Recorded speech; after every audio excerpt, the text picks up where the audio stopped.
पहिल्या टप्प्यातील जिल्हा परिषद निवडणुकीसाठी उमेदवारी अर्ज दाखल करण्याचा आजचा शेवटचा दिवस आहे। त्यामुळे अर्ज दाखल करण्यासाठी गर्दी होण्याची शक्यता आहे। बंडखोरी टाळण्यासाठी कुठल्याही पक्षाकडून अधिकृत उमेदवारांची यादी जाहीर करण्यात आलेली नाहीये। त्यामुळे 50% आत आरक्षण असलेल्या 12 जिल्हा परिषदा आणि 125 पंचायत समित्यांसाठी येत्या 5 फेब्रुवारीला मतदान तर 7 फेब्रुवारीला निकाल होणार आहे। अर्ज छाननीची तारीख 22 जानेवारी 2026 असणार आहे। अंतिम उमेदवारी यादी 27 जानेवारीला जाहीर होणार आहे।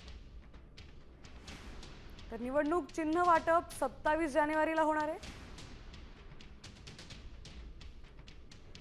5 तारखेला मतदान तर निकाल 7 फेब्रुवारीला असणार आहे।